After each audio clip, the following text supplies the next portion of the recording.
This is going to be about how you can end your procrastination cycles.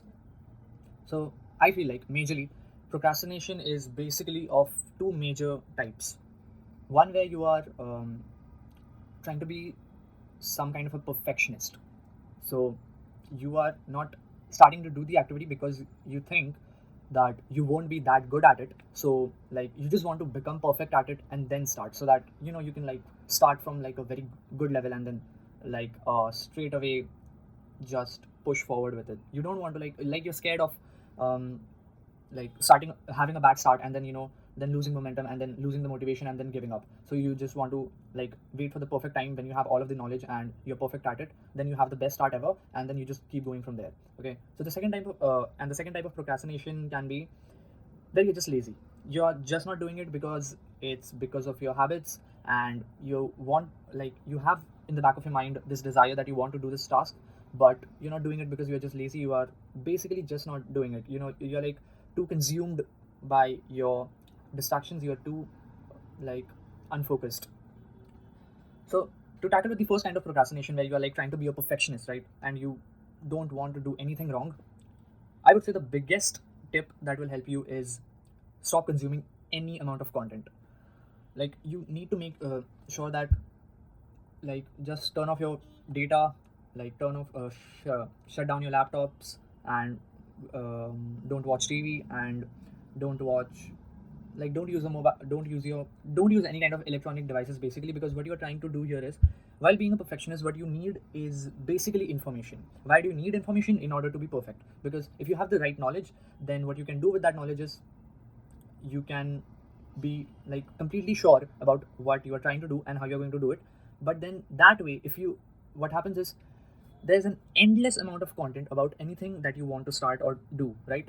So what happens is you are just in this content loop that where you are just watching more amounts of content about the thing that you want to start because you want to be a perfectionist, right?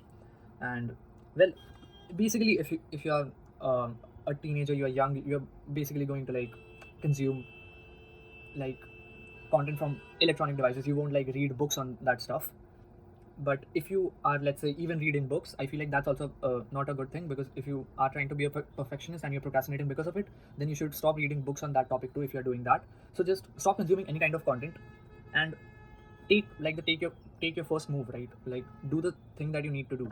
And that's why you're gonna like struggle. That's why you will be like blank and where should I start? And that's why you're trying to be a perfectionist, know everything before starting it. So I feel like if basically anything, let's say, if for an example you can take you want to go to the gym, and you want to start your fitness journey, and you are trying to be a perfectionist, you are consuming a lot of content on fitness, so that you know everything about it before starting. So what you can do is stop consuming that content, just go to the gym, do the most basic exercise that you know. So let's say um, you know how to do bicep curls, just do bicep curls. Literally do nothing else at all, just do 5 sets of bicep curls in the most imperfect way possible. Okay, so even if you were not good at it, even if you have a bad start, this will keep you going, and this will keep the momentum up.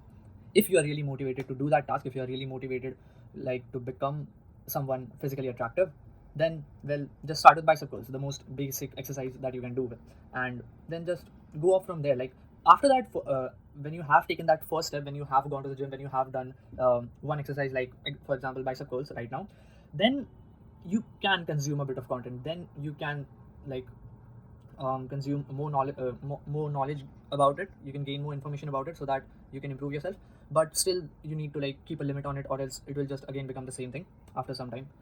So that's how you can like tackle with, if you want to be if you're trying to be a perfectionist, just like take your first move, do it in the most imperfect way possible, and just don't care about it. Literally, that would be the best thing that you can do.